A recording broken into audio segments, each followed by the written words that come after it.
Je décide d'une manière de partir. Au début, je pensais seulement à moi. Et puis les choses ont évolué lentement. Je me suis dit que j'allais emmener les filles. Point. Je reconnais tout de A à Z. Point. Je n'ai aucune excuse pour en arriver là. Mais je n'ai pas essayé de mettre le feu. Jamais.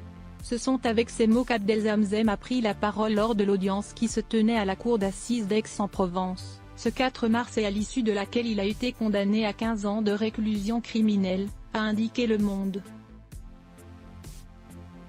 Abdelhamzem est tristement devenu célèbre. Certes pas autant que son frère Roch Dizem, l'acteur césarisé en 2020 pour le film Roubaix. Une lumière, ou que son ex-épouse Souad Massi, chanteuse franco-algérienne, mais pour une terrible raison. Ce samedi 4 mars, Souad Massi n'avait pas rendez-vous avec son public mais avec son ex-mari et leurs 2 filles qu'Abdelhamzem a tenté d'assassiner le 22 mars 2017, a priori par vengeance, à leur domicile de Bouc-Bel-Air dans les Bouches-du-Rhône. À l'époque, l'artiste cartonne, enchaîne les concerts et finit par avertir Abdel de son intention de divorcer. Une annonce qui ne passe pas. Je vais te faire payer très cher, et tout cela va se terminer.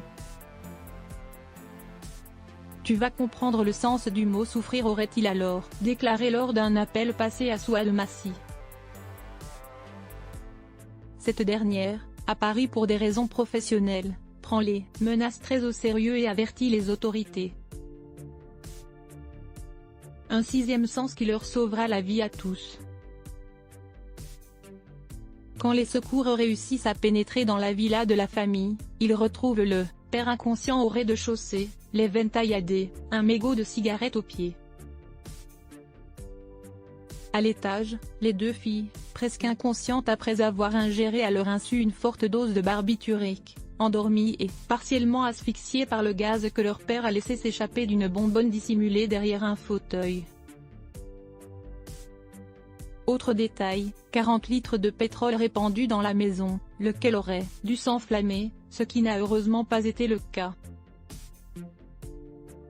Après avoir été interné en psychiatrie, Abdelhamzem a été placé en détention provisoire durant 8 mois, avant sa remise en liberté sous contrôle judiciaire avec interdiction d'entrer en contact avec ses filles. À l'origine de ce passage à l'acte heureusement raté, un mail en arabe à l'attention de son épouse, lu et mal interprété par Abdel. « J'ai passé une très bonne nuit avec toi. » S'il pense tout de suite à un amant, il s'agit en réalité d'une toute autre relation. Il s'agissait d'un artiste, homosexuel, qui me remerciait pour la soirée de gala à laquelle j'avais participé en Jordanie, précise Souad Massi. D'après les avocats du condamné dont les propos ont été rapportés par 20 minutes, Maître Elsa Loiseau et Jean Boudot, le comportement de leur client n'est que la conséquence d'une longue descente aux enfers l'ayant plongé dans une profonde dépression. Sa souffrance va finir par le briser et l'engloutir et le conduire à l'impensable. Point. On est dans la maladie, pas dans le trait de caractère. L'impensable, c'est impensable pour lui aussi. Ils ont fait part de leur intention de faire appel.